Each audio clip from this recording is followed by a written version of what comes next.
Welcome to the Policies and Business Opportunities podcast, showing on the African Diaspora channels in big partnership with the Cross River Broadcasting Corporation, CRBC.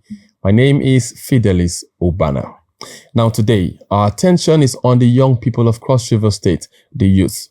Over the past 2.5 years, the Ministry of Youth Development in Cross River State has been at the center of making promises, programs, and of course, trying to implement them for the betterment of the youth in Cross River State. The big question is, how far have the youth fared as it concerns policies and programs of government as it concerns the young people? Today, I'll be sitting with the Commissioner for Youth Development, a dear friend and an ally of the Governor of Cross River State. I'm speaking about the one and only barrister, Ijom Ukam. It's good to have you join us on the African Diaspora channels this afternoon. Welcome. Yeah, good afternoon. It's good to see you. Good afternoon, Cross River. Thank you so very much indeed. Finally catching you. It's been like a big thing, calling you. You're always busy. I understand. Dealing with young people, over 1 million young people in the States isn't easy at all. How has it been? 2.5 years now. It's both challenging and rewarding because I've always been in the youth space. And so this is another platform for me to continue to do what I know how to do and what I've been doing for the past years. So it's a big opportunity. Thanks to the Governor of Cross River State for this great platform. Indeed. Thank you so much, indeed, for coming on the podcast today. So I'm going to begin with the traditional question, right? Usually when we sit with executive members of government like this, we ask them this traditional question. What exactly is your mandate as Commissioner for Youth Development? What were you employed or assigned to do for young people in the state? Thank you very much for that question. That's the foundational basis upon which my work as Commissioner for Youth Development is anchored up. Truth is, the government of Senator Prince Basedodo II came prepared. That's what I need to tell anybody. When we were sworn in as commissioners and assigned portfolios, unlike previous governments, we're handed over files, and each of us discovered that in every of our files, we had a clear cut-out mandate, that, captures or encapsulates all the governor intends to do in your ministry. So we're just more or less like, people who are drivers of the, the initiative or the mandate of His Excellency, which are all aligned with his People's First mandate. So for every commissioner, especially the Commissioner of Youth, the Minister of Youth, which I happen to, be assigned with, I quickly went to work with, expanding on the mandate of His Excellency, making sure that all of the activities and programs His Excellency intends to initiate in the ministry, I give it, some kind of push. And the first assignment was that I needed to create frameworks and, policies, like domesticate these ideas His Excellency had, right? Bring them home to the ministry. So how will I get this done? The Ministry of Youth Development is a traditional ministry where a lot of young people, just believe that it's a ministry where they just walk in and get monies from government or get monies from the ministry to go and carry out their personal projects and all of that, irrespective of whether those projects are sellable or they're sustainable or not. And so the first thing I needed to do was change that narrative. How did you change that narrative? Thank you very much. I actually had to do a kind of program where I, branded some young people who have, been into business, for a long time, into skill acquisition business, and have actually broken even here in the state. These are young people whose story or stories can easily be told around the neighborhood. A young person that who started selling bread and then grew from selling bread to owning a bakery and grew from owning a bakery to distribute bread across all the fast foods and all of that in Cross River State. Or the young boy who started from a small poultry and then moved from poultry to supplying birds and then now is into egg production and now is supplying eggs to all of the fast food in Cross River State, and it's a big boy with different chains of poultry and all of that. Those stories are the real stories the young people needed to hear and see for themselves.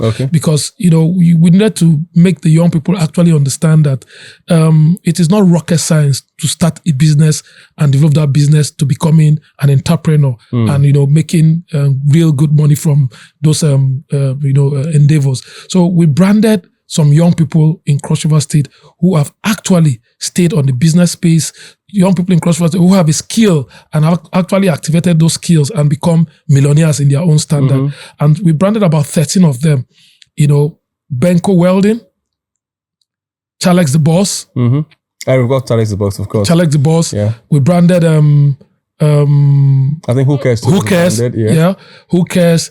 There's a lady who is into makeup. We branded her too. There's MFC Styles who's into clothing, in making clothes. Branded about 13 of them. Wow.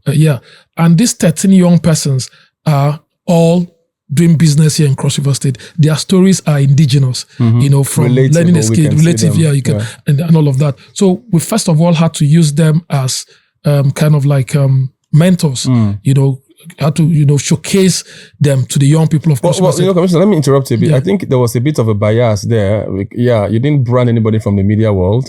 I must say, because I followed that. Well, I branded Ijom who happens to you know what I mean, right? Yeah, I understand. You didn't brand a core media practitioner. That's so that was a bias, which we will not forgive in a long time. I branded why I branded Ijom was because he's not really a media person, so to speak. He developed himself, the talent, in the media space. And so he grew from being just the ordinary Ijom who read pool science as a first degree and went on to read law as a second degree. But he has carved a niche for himself in the media space. So I needed to let young people also know that you can actually learn a skill outside what you studied and work on it and become proficient in it, and become even a name, in that particular space. And so that's what exactly I did. But with this now, we're at the stage of branding the next set of ambassadors because there was so much work to do with this first set of ambassadors. So that's it. So when we did that, the result or the impact was immediate. I realized, I noticed at the time, Chalex was wearing his brand proudly. And Who Cares, of course, was doing a good job at the time. So it was immediate. And the young people began to see that, it's possible to actually, stay in Cross River State and be something for yourself without having to travel out or without actually having to depend on government. True. So quickly, you just said something striking there, and I want to ask you this so I don't lose my train of thought. So usually in the entertainment space, for instance, a lot of young persons think you can only make it big when you leave the state for Lagos, for Abuja, maybe Port Harcourt. What are your thoughts on that narrative, on that perspective or perception of people? Well, for me, that's what I call it. It's a wrong narrative. Okay. Why I say it's a wrong narrative is because a lot of young people, believe that the grass is greener outside on the other side, and it's a challenge. But is it green outside? No, I don't think so. Personally, I've lived all my life in Cross River State, all of my life. Was there ever a time you thought of leaving? Well, was there ever a time you had pressure to leave Calabar for? Well, the pressures will always come from your peers who leave Calabar and probably maybe hit gold. And they will always put a call to you and be like, "What are you doing in Calabar?" and all of that. But we always believed the opportunities here, and we stayed. And at least today, the story is different. Of course. Yeah, as a lawyer, I practiced all of my life here in Cross River State as a lawyer, and I've always had that temptation of having to leave, Calabar to other climes. I like that honesty. Yeah, but something just kept telling me, stay back. Yeah, stay back, because when you look at Cross River State, you'll actually understand that Cross River State is an emerging economy. Right. There's a lot of things, opportunity, potentials here in the state. We just needed the right leadership, and truly, God brought the right leadership in the person of Senator Prince Bassey Edwards, and that's why everything just clicked. And today, I sit here as a commissioner for youth development, and I share my personal experience and story with young people, which, I couldn't have branded myself, but I'm also a youth ambassador because number one youth, and I think His Excellency actually, who I've had a relationship with for several years, and he knows my story, he knows my steady rise from nothing or from zero to where or perhaps from unionism, maybe. And all of that. So His Excellency actually, believed in my ability or capacity, to coordinate the youth of Cross River State and actually, use my own story and the story of other young people to get the youth of Cross River State to, key into the new narrative that he was bringing on board through the mandate that he handed over to me as Commissioner for Youth. So the most interesting part of it was that His Excellency was not interested in appointing too many young people into his cabinet. So the mandate he gave to me actually showed or gave me an idea into what he intends to do with the young people of Cross River State. And what was it? sustainable youth empowerment programs. And how do we get this done? We will come to that, Commissioner, because I know that you've done a lot in that sector. Yeah. I know you've done so much for young people in empowering them and all of that, but we'll get to that. But let's talk about the crux of the matter. So we are on this program today to talk about purposeful leadership, 2.5 years of leading the Ministry of Youth purposefully. And somebody watching now may just want to ask, what do you think purposeful leadership is all about? I mean, by your definition, what is purposeful leadership? Well, to me, purposeful leadership is a leadership that is intentional. Okay. Intentional. Because, in our climb, people actually have manifestos. Right. When they are contesting elections. Long manifestos. But the challenge is, after winning elections, what happens with the manifestos? So there must be that intention to actually, because every politician, when asked, what do you intend to do when you win elections? They have a lot of things they want to do. Too many things. And so you can't actually differentiate a politician who is going to be effective from the one who is not going to be effective. The only thing that differentiates them is that intentional, that intention or that intentional capacity to bring to bear what he has in his manifesto to bear on his leadership style. And so for me, purposeful leadership is being able to match your intentions with actions. So would you say you've been purposeful for 2.5 years? Have you been? Very purposeful. You can score yourself 10 over 10? Well, I wouldn't say 10 over 10. Okay. Because, I've never been someone who believes in perfection. Okay. So 10 over 10 would mean I'm perfect. No, I could do myself a 9 over 10. Oh, that's near perfect then. So you can pat yourself and say, I've done well in 2.5 years. Yes. Do you think the majority of young people also say that you've done well as commissioner for 2.5 years? Well, I could say yes. Why I would say yes is because I've had opportunities of being on air on various programs, being on the streets or going for programs, and then a young person will just walk up to me and be like, Commissioner, thank you. It's through your program that I've been able to, put food on my table all of these years. Now, something happened just some few weeks ago. I attended a wedding.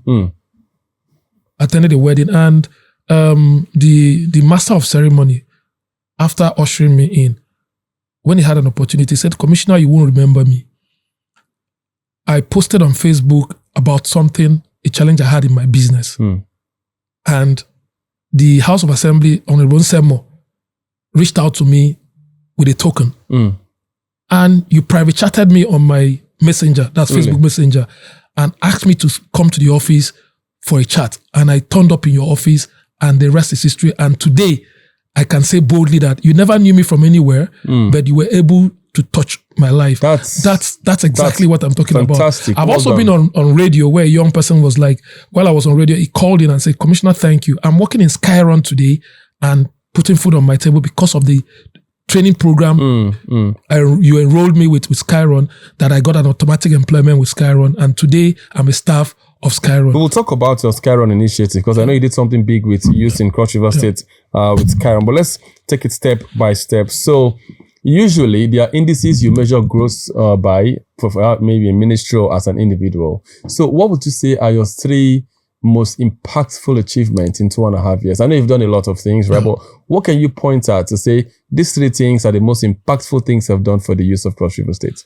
Number 1, most importantly, is moving the youth of Cross River State from the mentality of food on the table to the mentality of putting food on their tables by themselves. Do you think you've moved them fully from that mentality to this other one? Yes, I think I've done a lot in that aspect. Okay. How do you measure that?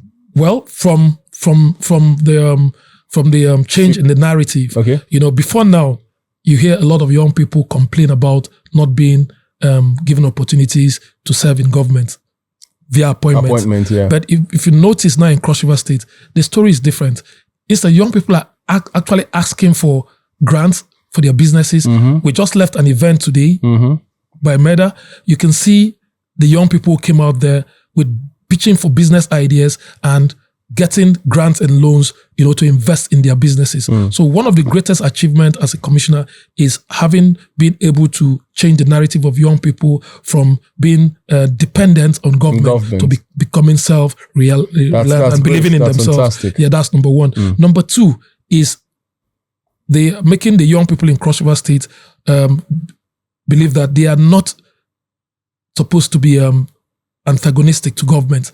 They are supposed to be partners. Friendly. Partners. Do you think that's something you can change? Yes. Before now, the young people believe that the only way the government can listen to them is through protest, riots, and uprising. Yeah, right. But I came up with an ideology which I tagged dialogue over protest. So, but do you think protests are wrong? These are legitimate rights of people to vent their anger in certain ways, peaceful protest. Now, this is let's get the context right.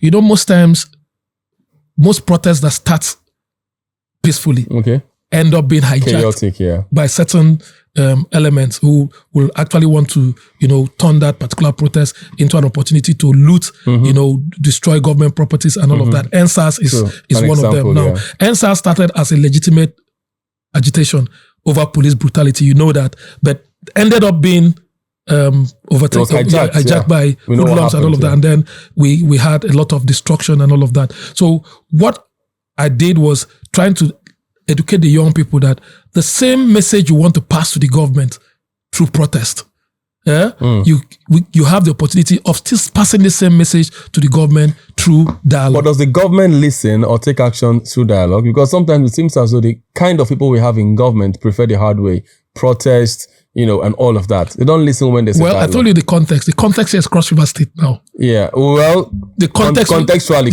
Cross River State. We have a listening governor. Yeah, we have a listening governor. That's what I'm saying. This may not apply generally in other areas. But I'm talking about a governor who listens. Now, this is the when I say this is another achievement, I could give you a practical reason why I say this. After the NSAS, which happened in the last administration, we had another attempt where young people wanted to end bad governance. Protest, now, the end bad governance took place in a couple of states, but never took place in Cross River State. It took place. It did happen, but somehow the governor and perhaps his people intervened, and the youth went back home. Now, the intervention you're talking about here is the fact that we're on the street reminding them about what we told them, that it's better with dialogue with government rather than resort to protest. So that's what I'm telling you. And it's not easy to convince a young person who left his house to protest. Right, true. So to go back home. It's a mindset. Yeah. And so we're just reminding, and most of the youth you saw on the streets, don't be mistaken, Lord Bob, they were out there with the same message that we had already indoctrinated in them. So you had billboards and banners being erected across the state, which read boldly, the youth of Cross River State choose dialogue over protest. And so while they were out there, they were addressing media houses and every other person out there that in Cross River State, they'll prefer to dialogue with the government of the day because they have a listening governor. And why do they say they have a listening governor? In just the first year of assuming the position of commissioner for youth in Cross River State, I was able to organize a roundtable between the governor and the youth of Cross River State, something that has not happened for a very, very long time. So let me interrupt you, Commissioner. I'm so sorry I'm interrupting you a lot. So usually I get worried when, people say things like this. We had a meeting with the youth in court and the governor. There are over 1 million youths in Cross River State. So how are we able to get these youths to sit to the governor? Or did you get a few number of these people? Representative capacity. Well, Bob, even when we talk about journalists in Cross River State and you say the governor had a meeting with the media, it's not every media personality that will be in that meeting because there's no venue that can carry all the media professionals. But you have a body. Mm-hmm. You have NUJ, you have different sets. So it's the representative of those bodies that represents, So we have the Nigerian Youth Council of Nigeria, we had NACRIS, we have NANS, we have Youth Parliament, we have voluntary youth, different youth bodies. And what we do, or what I did was, I made the interaction with the governor, come in the form of kind of like a constitutional conference, where you send the youth nominated XYZ for this, to sit on their behalf, and they were able to give them kind of their demands, that as you go there, this is our demand. So each association read out their own demands or their own issues to the governor, and the governor addressed all of them one after the other. And so that gave them the belief that this particular governor is it takes a governor who has patience or to sit with young people. You I know, agree. when you sit with young people, you hear all manner of course. issues and all of that. But the governor sat that day, listened to all of them, and responded to all of their inquiry, all of their issues, and all of their agitation. Most of them even came with written documents. Oh, and really? the governor took, yes, all of them. Now, one of the issues that was brought there by one of the youth organizations, which is Youth Council, was the issue of their subvention. They've been receiving a particular amount of subvention for as long as they could remember. Can you share how much they've been receiving? Before then, they were receiving at about 5 million naira. Oh. But they raised that issue with the governor, and then the governor looked, because they told the governor, considering the economic situation in the country, what 1 naira could buy before cannot buy. So we can't be operating on this. And the governor graciously there and then did 100% increase just because of their presentation. So have you been receiving that money? I mean, yeah, they have. So the subvention goes to the part of the NYCN. Yes. Have you been monitoring to see what they do with this money? Lord Bob, apart from being a commissioner for youth, I'm a lawyer, and then we have a lot to do with monitoring and evaluation and due process and due diligence, carrying out due diligence. Now, ever since I became commissioner, I don't know if you've taken a walk to the youth house. Of course. Now, I know how it looks like right now. You know how it looks like right now? Fantastic job, I must say. Good. That is what I do as commissioner for youth. I do not just, sit in my office and assume the position of commissioner for youth without carrying out due diligence on all the youth structures across the state. Today, in Cross River State, I can tell you that I know all the local government coordinators of Youth Council by name and by face. Fantastic. Because of the fact that I don't just sit in my office, I've moved around, interacted with them, and have a personal relationship with them. For instance, recently, there was a road blockade somewhere in Buki. I just saw the video. Buki road, of course. I was able to call somebody there. Not somebody, people there, because I know the faces. So I was able to sit in my office and call, what's happening? I saw you on the road, what's happening? And because of the intervention, our calls and all of that, we're able to get government to send a delegation immediately. Of course, the government has approved. Now, at the last ESCO. Well now, you've seen the connection between government and the youth. Yeah, so that's another achievement of the ministry. That's a great achievement, Commissioner. I'm going to come back to you to mention the third one, but so I don't lose my train of thought on this particular matter now. Yeah. You said, as Commissioner for Youth, you don't just sit in your office in Calabar, you go around. That's a good thing to do, I must say. So we have 18 local government areas in Cross River State. We have, of course, 18 coordinators for the youth body in Cross River State. What tracking indices or tracking vehicles do you put in place to follow up on government programs and policies across all 18 local government areas and across all the 196 wards of Cross River State? It's a tedious job, I know, but how do you see or know what's going on in those wards? For instance, up the hill in Obanliko, how do you know what's happening in Becheve? That's up the hill. How do you track? Now, let me also let you know that apart from having the local government coordinators, we have what we call ward councillors. Yeah, right, that's true. Ward councillors, and those ward councillors are responsible for reporting to us activities of youth in their wards. Okay. And then I've also set up something like desk officers. Which, in the ward? Yes. No. In the local government. Yeah. Okay. And this will bring me back maybe to what I intend to do next week, which I will invite the media. Okay. We are commissioning a hub. Wow. At the ministry, I told you, downstairs where you had that hub is going to be a coordinating unit for all of this youth constituent across the 18 local government and the 196 wards of Cross River State. So we'll have hotlines, we'll have what do you call it? Direct email addresses where you can reach us and all of that. So what happens is that a young person can stay in that location you just talked about and probably has an issue and feels that the councillor might not be able to relate it to the issue. So you just have to call the hotline, because calling me might be difficult. Yeah. So the hub there will going to employ about 8 to 10 persons. Their job is just to sit there, receive phone calls, respond to emails, and then we have a website that we're creating too. So you can just go to the website, get to know the programs we're doing in the ministry pet in real time and respond. If the programs have not reached your location, you just there and then say, I'm in social location, this particular program has not reached this location. And we immediately have to activate our contacts in that local government to make sure that that particular program gets to that place. Now, one of the challenges that gave rise to the establishment of this hub, but Lobob, is the issue of recruitment. What kind of police recruitments, Okay. army recruitments, and all of that. We discovered that most of our young person who have the interest and even have the capacity to join or be successful in this recruitment, their major challenge is before they even get to hear that these recruitments are on, it's already late. It's done already, yeah. That's the challenge we had. And so from my interaction with them, with the young people, I discovered that this is one of the major challenges. So the hub now, through the hub, we're going to be sending messages in real time. So if the police recruitment is out on Monday, by Tuesday, it should be on our website. Then we can also send messages to our desk officers and to the councillors and also to the youth coordinators in every local government so that it will be in every nook and cranny of Cross River State that police recruitment is on. And another beautiful thing is this. If you're a young person and you're interested and you don't have the funds, you don't have access to internet, all you need to do is send your details direct to us. We'll do the application for you here. Really? Yes, do the application for you free of charge at the hub. That's quite good, Barrister. But I'm going to read something from your policy document, or perhaps a legacy document, which I was able to lay my hands on. It's about your 2.5 years in office and what you've achieved so far. And a paragraph here says, as he marks the completion of 2 years as the Honorable Commissioner for Youth Development and Skills Acquisition, Barrister Ijom Ukam stands at the forefront of transformative youth empowerment in Cross River State.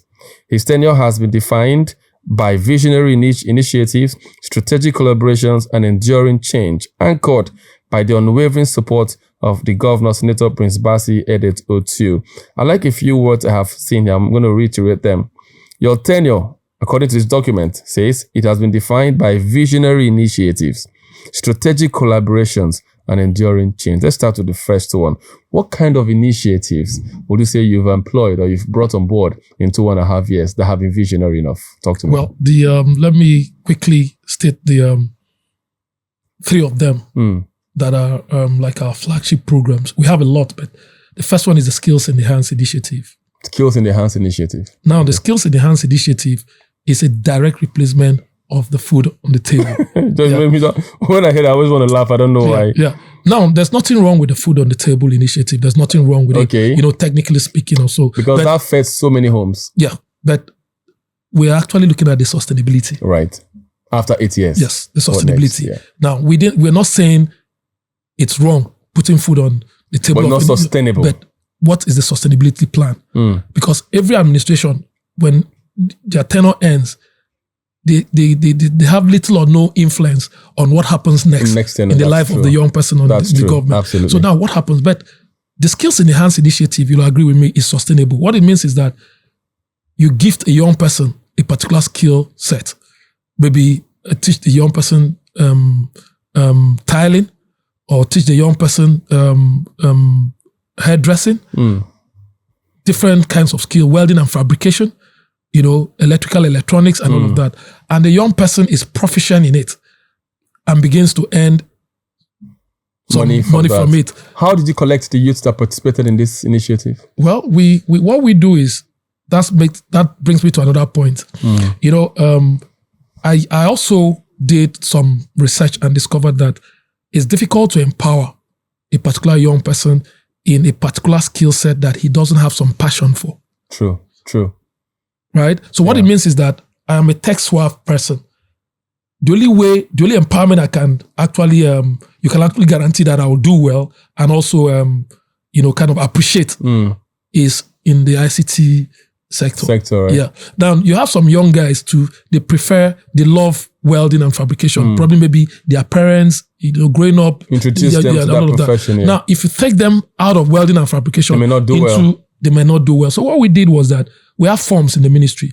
So when we advertise these programs as we come, there's a portion on the form that will ask you, choose which of these skill sets you're interested in. So you didn't force anybody into No. We don't lump people. That's the difference. Oh, perfect. We don't lump people into skill sets. Perfect. We allow you to choose. So by the time we finish, all the forms are submitted. We sort them out. How many people are interested in welding? How many people are interested in electrical, electronics? How many people are interested in ICT and all of that? Now, after the sorting out, we now know how many skill sets we actually need to activate.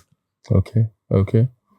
So you find out that coincidentally there might be some skill set that no young person picked. Yeah, right. It shows that probably maybe they don't have interest in them. I know the young people these days, the Gen Zs, they actually do a lot of research themselves. Right. So they actually know market ready skills. Right. You know, not just the fact that I own the skills, but market ready skills. So by the time they pick their skills and then we look at them, we lump them down into those skills that they already, you know, have that love for. And so it has actually paid off because these days we did a program for youth at the factory place in the Sinapa, right? Okay. And all the young people that were empowered with computers and all of that, we did a kind of how would I call it, monitoring to see if they will move to garden and begin to sell the computers.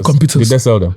They did not sell them. Okay, so about that, I have a question there because I know a young man from my local government area, in fact, from my village, Ugep. Yeah. I think it was part of those skills programs. He got a computer and got some money, I think 200,000 or so. Yeah. I don't know if it was under your ministry or another group, but I mean, he was empowered.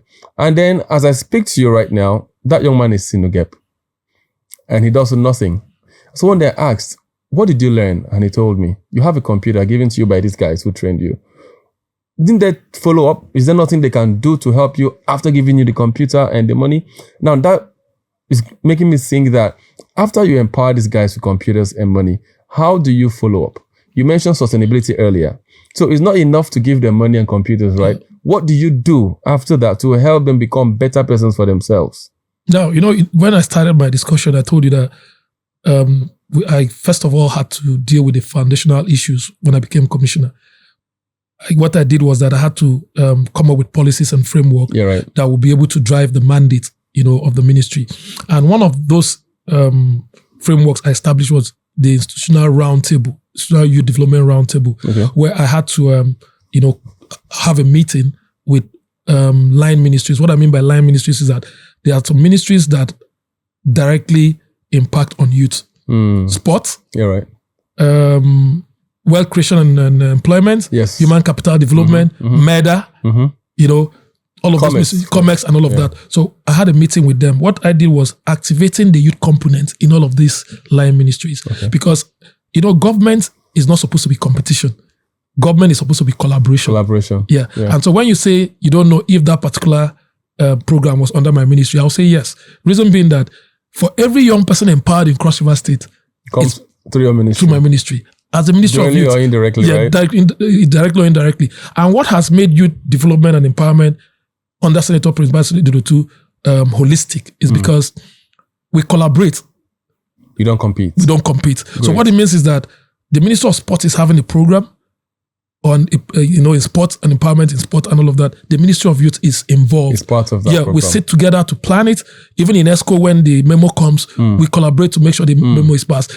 Same with Ministry of Wealth Creation and Employment. Fantastic. Same with human. So that's what happens. So now for that young person, you know, there's no way you can, like they say, you can take a horse to the river, but you cannot force it to drink. Now, in spite of the fact that the government is doing all of this for young people, it still behoves on the young person to push themselves. For example, even a father, you send your child to school, you pay fees. There's no guarantee. You can't sit in class with that child. You can't write exams for that child. No so now, when somebody comes and says your child didn't pass exams, the buck cannot move from the child to the parent. As a father. No, but that also brings the issue of the following mechanism. Is there a follow-up mechanism? Now, I talked about we instituting monitoring and evaluation. Which you haven't started yet. No, we have. Now, this is it. You know, the computer, the training they had was not a one-stop thing. Okay. Yeah. The training is after the physical training. You know, the world today is a global village. Of course. Now, there are other programs or courses, but those ones are online courses. Oh. And that is the reason why computers were given to them. So that no young person will say, my challenge for not being able to take is because I don't have a computer. Now, the money given to them was to make sure that you can get data.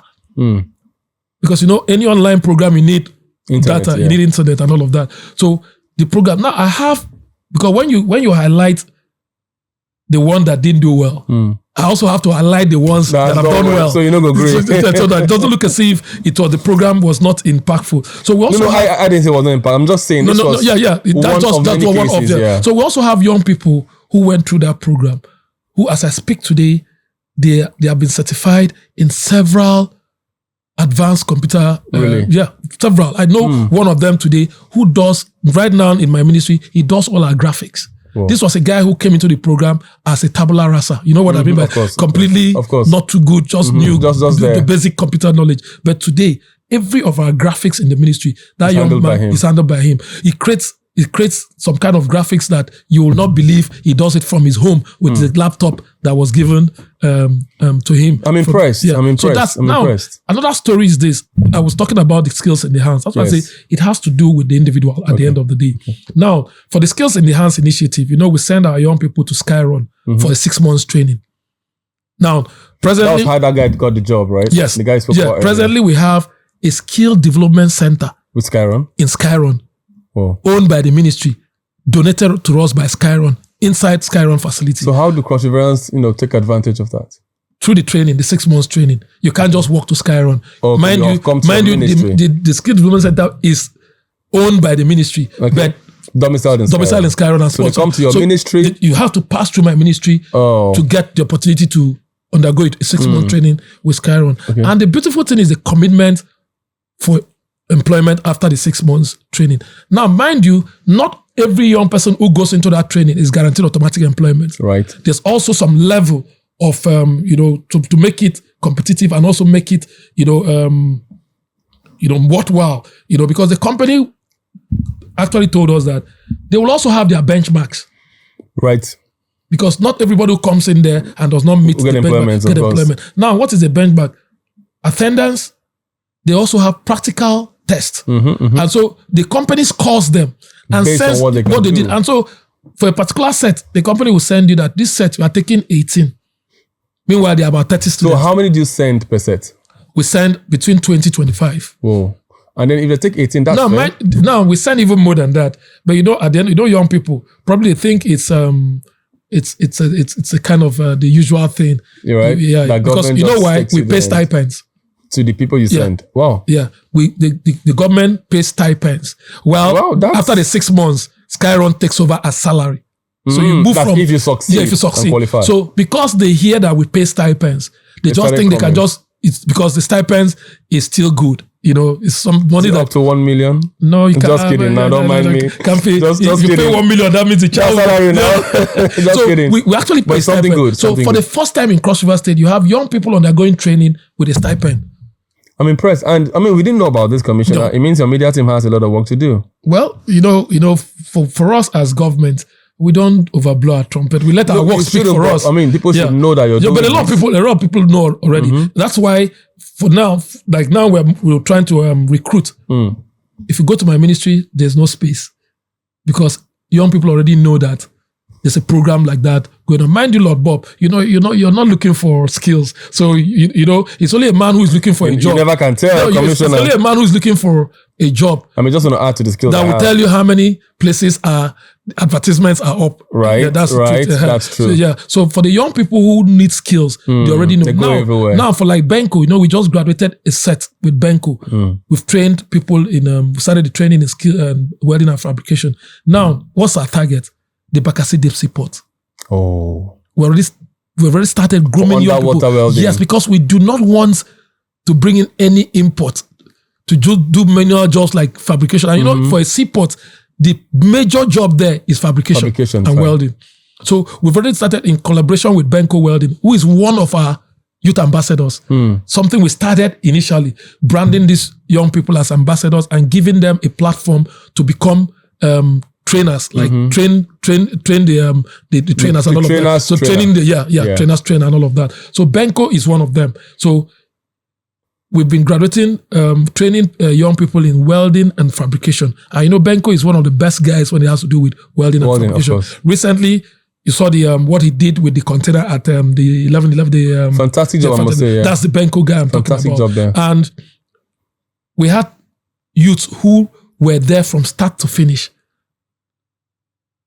That's learning welding and fabrication at that place from start to finish. And our ministry collaborated with him. We provided the coveralls, the helmet, the welding gloves, and all of that. I still have the video, where we went there to see our youth who are undergoing the training at that practical training. Because you can never ever say that you've actually learned something until you learn on the job. Absolutely, I agree and so with you. that particular training was on the job, and those youths, as we speak today, have been certificated, so they are qualified to work anywhere in the world, as welders and fabricators. That's fantastic. So now for the Skyrun program, probably maybe you stumble on a young person who went through the Skyrun program and did not make the grades, and he will tell you, "I went through the Skyrun program, and here I am. I don't have a job."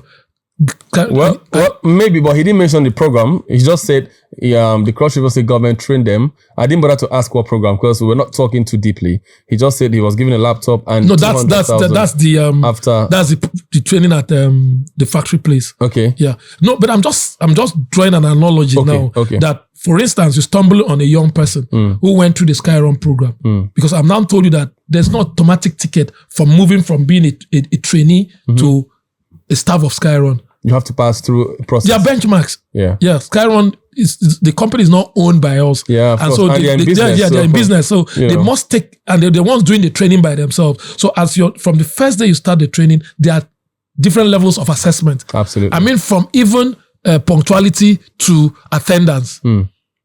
That's a serious business. So at the end of the 6 months, they send to us their report.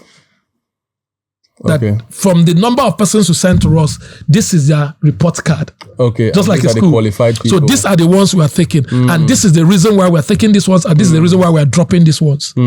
So do we have students at Skyrun currently undergoing training? No, the last batch graduated. So we're doing normally we do the induction, the graduation and induction. So as we graduate a set, we induct a new set. So when is the new set going in? We're supposed to do it this March. Okay. This March. Maybe because of the political situation now, you may not necessarily do it. But this March we're going to do because there's a class that has graduated already and are about to enter. But we have a standard. If we do not do the graduation ceremony, you can't start. You don't put the new one. No, you can't. No, you can't even start working. There must be a graduation ceremony to show that you have gone through a process. Because the ministry also have certificates to give to them before they now resume work at Skyrun. So we use this period to prepare the groundwork at Skyrun. Salary, for each staff coming, Skyrun has to prepare salary and all of that. So we've already they've written to us the successful candidates. And so we've already contacted the successful candidate. They've already started doing documentation. No, documentation with Skyrun. Yeah, pending the graduation ceremony and resumption of That's a great thing, Commissioner. I must say, well done. So far, I've heard interesting things from you so far. Things I didn't know before now. Things we didn't know actually.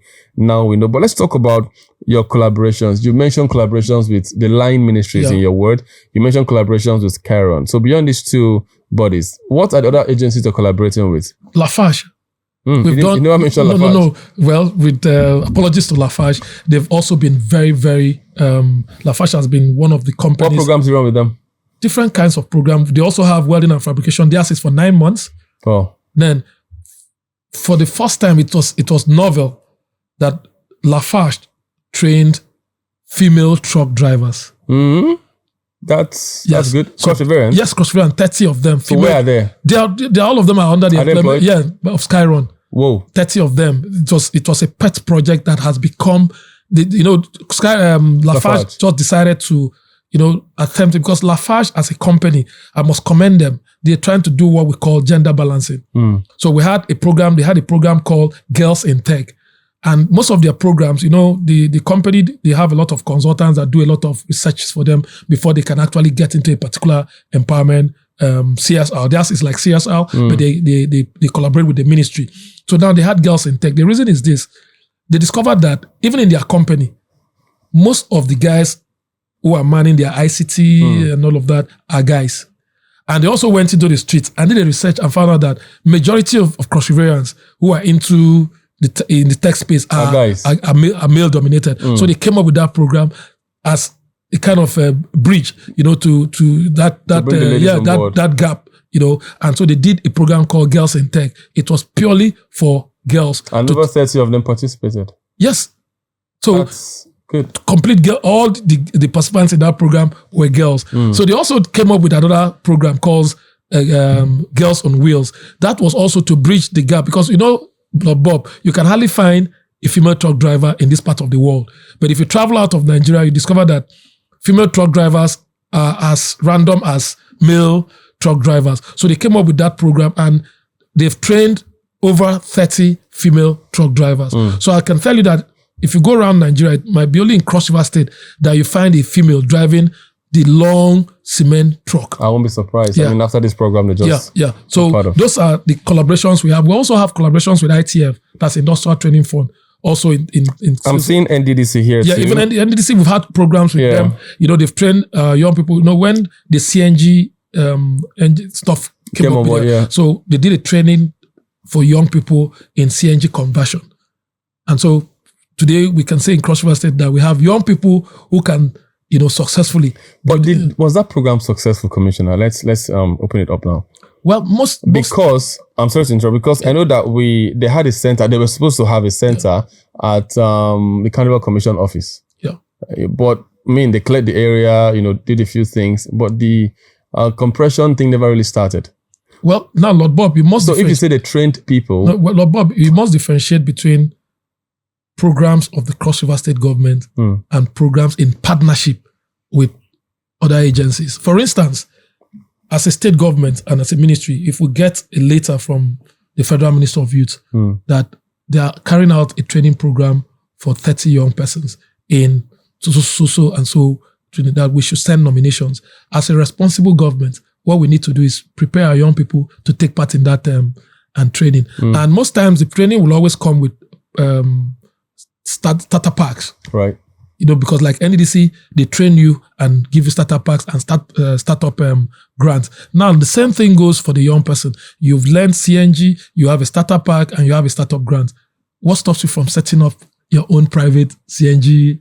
It depends on how much grants they receive. No, for NDDC, for NDDC, they actually do what we call on-field analysis of the financial implication, what it would take comparatively for a young person to set up. And they give you that cash? Yes, they give you that cash. Wow. So most of the young people, once they attend the program, get those monies, Lord Bob, at that point, the money is in the young person's account, sitting pretty in the young. You cannot, at that point, dictate to the young person what he does with it. But that's the difference between programs not initiated by the state government. Now, for programs we initiate as a state government, we do a lot of M&E. For instance, the programs we do under MEDA, you attend the training, you have guarantors, and they move to see that your business or your guarantors. That's the state. I know. I went through that process too. So that they'll be sure that the information you provided are actually correct. Let me interrupt the Commissioner because of time. We have to still spread this conversation beyond Calabar. You have mentioned a couple of beautiful things you're doing with the Ministry of Youth and the youth in particular. So how much of those in the rural areas get involved? You mentioned the Skyron program. You mentioned the NADC program and all of that. How much of the youth in the rural areas get involved? How do you reach them? How do you bring them on board? Well, like I told you, we have presently a system where we can reach our youth in all the nooks and crannies. It's a new system. Before now, how were they reached? No. You wouldn't say it's a new system because I became commissioner and instituted that spread almost immediately because the elections of Youth Council came almost immediately. So can you say, Commissioner, that when you put or send 25 persons to Skyron, you drew them from different local government areas? You can fast check us. Really? The truth is, I've always believed that when we talk about federal character, then we should also have a state character. Right. So what it means, you have a program in the ministry, you must make sure that it cuts across all the LGs. Now, I'm saying this on air so you understand. One of our criteria of selection is local government basis. So we want 20 people. After the selection, we check how many persons from Bakassi, for instance, 10 people from Bakassi. How many people do we need for the program? 20. So Bakassi will select just one person from Bakassi, so that every local government will have representation. That's one of the criteria. But some people will have an issue with that selection process because what it means is that we might not be looking at merit. Most times people query the issue of balance, that we sacrifice merit for balance. For balance because we're trying to balance it. So somebody who's overqualified is dropped for somebody who's not qualified just because you want to meet up the year. But we try to do that to make sure that every local government has a representation in our program. Because you can find someone who merits it in every local government area. Sometimes we do. For instance, we have a program now, the UNDP Jubilee Fellowship Program, which is a paid internship program for young unemployed graduates. Right? As we speak, when we're doing the documentation for that program, I told the consultants and all of that we must drop at least one person per local government. And so we had about 60 young person in the first batch, and you can find, the list can be made available to the press, that there's no local government that is not represented. So can you say that your programs have been balanced across the LGAs beyond party lines? Because sometimes I've heard people say that most programs of government are focused on party members. So would you say, as a Ministry of Youth, you look beyond party lines and look for youths who are youths of Cross River State who truly deserve these programs? Now, Lord Bob, I told you we have forms for our programs, and there's nowhere on the forms that we put APC or PDP. Choose your, tick your party. And so we treat our applicants as youths of Cross River State beyond party lines. Because the truth is, most of these young people, mind you, I don't even know them. My staffs don't even know them. And so you don't influence any of this? How will you stereotype? How do you, because you can't know somebody by his face to be a PDP member or an APC member and all of that. So when we give out those forms and they fill those forms, there are no spaces to indicate the party you. So your programs are not politicized. Now, let me even tell you something. I've had an opportunity of meeting young people somewhere, and they be like, Commissioner, where they carry our slot, they give opposition party. Really? You know why they said that? Because the Jubilee Fellowship Program, when the list was released, possibly some non-APC members were successful. But that is because... And that was unknown to you, that they were part of the other party. Yeah, because we do not have criteria where we actually ask the young people to indicate the party they belong to. And so there's no basis for anybody to think that he was dropped or he made the program because he's an APC member or he's a PDP member or he's a Labour Party member. No, that's not true. And so our programs are non-partisan. It's correctly spelled out, non-partisan. Right. So we don't have, because for me, after elections, it's governance. Absolutely. Yeah. So I wouldn't be, I wouldn't like to bring in politics, because even my boss, the governor of Cross River State, it's clear on that. That we are not here to play politics. When time for politics comes, we play politics. The governor says that a lot of all the time. I know that. I've heard him say that a couple of times. So recently, the Youth Council of Nigeria was shaken a bit by a memo from the presidency that the Youth Council was proscribed for reasons best known to them. And I think they were deregistered. That's the word they used, that the Youth Council was deregistered. And by that pronouncement, it affected, of course, almost all the states in the country. And we saw what happened in the state recently, where the Youth Congress, I think the Youth Congress of Nigeria, was in opposition. They were like, Youth Council does not have legitimacy anymore to run the affairs of the youth in the state. As a matter of fact, they claimed that the Youth Council had been deregistered, and so they have no legal hold of youth in the state. What's your position on that matter? Has it been resolved? Which body is legitimate youth body in the state as we speak right now? Thank you very much, Lord Bob, for that question. And I think I'll be happy to address this issue here again. Please because do. I've addressed this issue on several forums, platforms, and all of that. And we've even had a meeting between the leadership of Youth Council and the Youth Congress in my office, where we finally, laid that matter to rest. But has it been laid to rest? Well, we don't know. Tell us. That's why that matter has not been up on social media any longer. Now, that issue was just about the issue of legitimacy. Yeah. Now, people confuse, the issue that happened at the national to have affected the states. Not true. Now, I'll give you a typical example. I'm a lawyer, and we have the Nigerian Bar Association.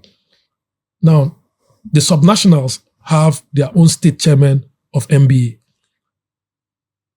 After successful conduct of elections, in the subnational. Who ratifies the president of the subnationals? Who ratifies? Like, who gives them legitimacy? Isn't it the national body? Yeah, the national body gives. No, we have the national body. Yeah, that's the NBA, right? Now the elections are in how will I call it, stages. Okay. So now we have elections for the state chairman of NBA done successfully and sworn in. Who swears them in? The national body. The national so body. That means that whatever you do as a state body. No, I'm coming. There's something I'm driving at. Now, probably maybe during the election of another president of because the elections don't happen at the same time. At the same time, true. You understand? So the state chairmen are in office, their tenure is still subsisting, and then there's an election at the national. And the election at the national has some issues. Right? And maybe the elections are put on hold for several reasons, or maybe they are cut injunctions and all of that because of the conduct of the elections and all of that. Does it in any way affect the state? Well, I'm not a lawyer, so I mean, I don't know the legal setting for that. Let me give you the legal perspective about that. It's simple. The subnationals also have their own existence, independent of the national. Do they? Yeah, they do. They have their independence. Really? What it means is this. So does the NBA and the state have its independence, Yes, it has independence in terms of conducting elections. The NBA in Cross River State. So does that mean the national does not need to give credence to elections? The credence the national gives to Cross River is if they have followed due process in the conduct of the elections. Okay. And one of the reasons is that whoever is contesting must be a lawyer registered with the NBA. The NBA and the state reports to the NBA national. That's what I said at the point of reporting, but not the national does not interfere in the affairs of the NBA in each state in conduct of the election. This is quite interesting. Now, what I mean is that when when there's an election, there are guidelines, True. And so the national will give the guidelines for the elections. So one of the guidelines will be that you must have you're a member of the Nigerian Bar Association. You must have paid all your dues and all that. When once you're qualified, that's the guidelines for the elections. And then the voting pattern, is it going to be electronically and all of that? When once they set out the guideline, each state, will adhere strictly to that guideline and conduct their elections. Mind you, in each state, the electoral body, everything about the elections is handled by the state. So the state conducts the elections and now send the list of all the elected officers for the bar to the national, so that the national can, take notice of that particular ESCO, so that if there's any activity at the national and they need to send invitations, and they know the people that are and all of that. But when that memo was released, the word deregistered was I'm coming to that. Yeah. Now, this issue with Youth Council has to do with the elections at the national and not the state level. And the issue had to do with age. And when the Youth Council was registered with CAC, they have their article of association and all of that, which evidences the guidelines, the operational guidelines of Youth Council in terms of age limit to contest for the president and all of that. So in this particular election, the man who won, or who was purported to have won the elections, was said to have been older than the age limit and all of that. And so the other party, raised that issue. And CSC said, for the fact that this particular person has violated a particular article, the association will be deregistered until that issue is... Now, the association as an association, right? That is the bone of contention, Commissioner. Let's get it clear. Okay, let's even leave that argument and move to the second part of the argument. Once you say something is fake in law, you have to provide the original. True. If you say my wristwatch is fake, it's not just enough to call my wristwatch fake. Show me the original. You have to show the original. Now, for every youth organization that we recognize in the state, especially like Youth Council, which was a creation of Act of the Parliament, you know what I mean? Of course. We get letters of credence from the Federal Ministry of Youth. And so if any association is saying Youth Council in Cross River State, for instance, cannot operate, we need that letter of credence. It hasn't come? So you're saying that beyond whatever it is that happened, the NYCN still wants the affairs of youth in the state. I have a letter from the national recognizing Youth Council in Cross River State, recognizing the leadership. Was it after the deregistration? Before the registration. And then nothing stopped the same Federal Ministry of Youth to send another letter to say, we have deregistered Youth Council, recognize Youth Congress. And there's no such correspondence in our okay, that's it. So for us, as a subnational, we cannot on our own take actions. Until the letter comes from Yeah, this. because I became commissioner and the Federal Ministry of Youth sent a letter recognizing the National President of Youth Council, introducing him to us and the association, and also going further to say that this letter also covers the Youth Council in my state. That letter of credence for me, for the ministry to recognize the National Youth Council in my state as a youth body, recognized by the government and all of that. They've not been another letter from the Federal Ministry of Youth to counter the letter that we have. I don't know if you understand. So it will be preposterous, or like we having to listen to social media talk and gossip and all of that. We are a government, for God's sake. So as it stands, NYCN is... There's no correspondence between the Federal Ministry of Youth and the Ministry of Youth Cross River State. As at now. And now let me also come at the national level, at the Forum of National Youth Commissioners for Youth Nigeria. I happen to be one of the few lawyers who are commissioners for youth. One of the very few lawyers. And so I offer pro bono services as a lawyer to the association. And this issue about youth council and all of that, we've trashed it at that level. And we came to the conclusion that the issue is just at the elections of, because even the court cases, the Federal Ministry has withdrawn. The Federal Ministry of Youth has withdrawn from being a party to that suit. Okay, I think that issue has been laid to rest. That's why for now there's an interim management committee at the national. Now, the Federal Ministry of Youth will not set up an interim management committee at the national if youth council has been deregistered. So, but the moment say deregistered, so it means there's a mix of them. No. At that point, CSC is an independent body, so they will give their own verdict based on the petition sent to them. So the petition sent to them was that so organization had violated some article, and CSC will do their report and say, after our investigation, we have discovered that truly so person and so person has. So this association is dissolved until certain issues are put in proper perspective.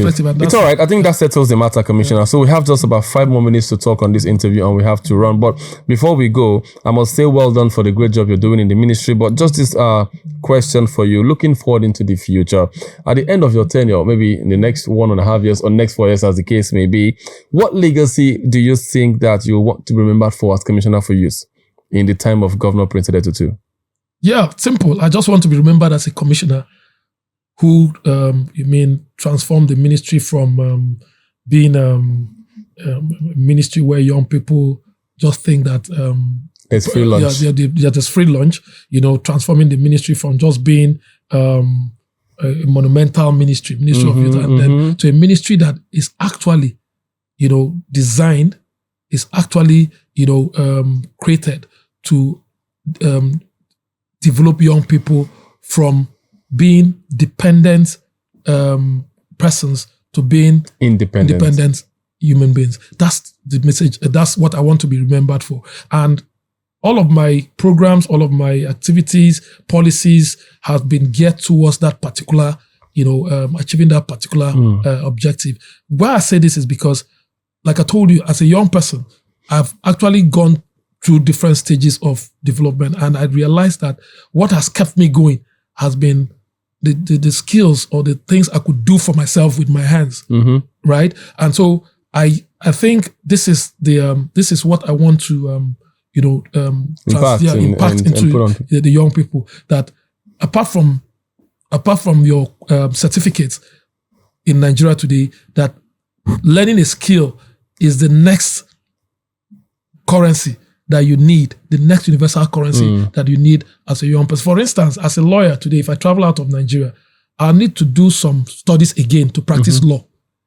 But assuming I learned how to repair a particular equipment, maybe a television set, whatever, that might be what will sustain me until I'm done with my... So skill is a universal denominator. And that is why I want the young people of Cross River State to take skills very seriously. And so for me, I'll leave with these last words by saying that I want to be remembered as a commissioner who came in and left with and then make sure that every young person had 2 skills. So 1 youth, 2 skills. That's what I want to be remembered Fantastic. for. Yeah. 1 youth, 2 skills. Yeah. So this is a diaspora channel. Yeah. What that means is that we have people outside Cross River, outside Nigeria watching this program now. If you had a chance to tell them something about the youth ministry in the state and how they can invest, or perhaps how they can touch the lives of people, what would you tell them? Well, this is a very golden opportunity to let our brothers and sisters in diaspora to know that for us at the Ministry of Youth Development, we seek for partnerships and collaborations, towards youth development and youth empowerment, because government alone cannot carry the burden of developing our young people, because that the population of young people keeps increasing by the day. And every government has competing demands, and so we don't expect the government to channel all its resources towards youth development. And the government of Senator Prince Bassey has laid a foundation already. So we need people to come in and invest in the youth of Cross River State. When I say invest is, take up a particular youth development initiative and fund it. Especially knowing very well that we're a government that is noted for probity, we're noted for integrity, and we're noted for accountability, keeping to our words, accountability. And so whatever investment you bring to Cross River State, whether it's in the Ministry of Youth Development or any other sector of the state, you're guaranteed that particular investment will be money's worth. Will make returns. And any investment in the youth of any state or nation is an investment for the future. Absolutely. And so I'm actually using the opportunity to appeal to our brothers, sisters in the diaspora to come in and collaborate and partner with the Ministry of Youth Development. Already I've told, in our conversation, I've actually reeled out most of the programs we are doing in ICT, welding and fabrication, electrical electronics, and then I didn't even have opportunity to talk about the Back to Learn program. I saw that because of time I didn't bring it up. The Back to Learning program, which is in collaboration with the Ministry of Wealth Creation and Employment, where we empowered 400 youth of Cross River State. That's a lot, Maybe you probably schedule again. Come, let's have a discussion on that. Back to Learn. I saw that in your letter here, but I didn't have time to ask. Thank you so much, indeed, Honorable Commissioner, for your time this morning on the program. I must say, you're doing a great job with your ministry, and please keep doing it for the future of young people in Cross River State. Thank you so much, indeed. Thank you. Well, we've been having a great conversation with the Commissioner for Youth Development and Skills Acquisition, a great friend and a great Cross Riverian, Barrister Ijom Ukam. 2 years of purposeful leadership. I mean, you've heard from him. He's done a lot and he's still doing so much more. And you out there, you have a golden chance now to invest in the lives of our youth. Like he said, if you invest in the lives of our youth, you're investing for the future. What more can I say? Thank you so much, Barrister Ijom Ukam, one more time for your time on the show today. Bob. And that's our show today on the African Diaspora channels. I'll see you when I come again next time. Bye for now. Thank you.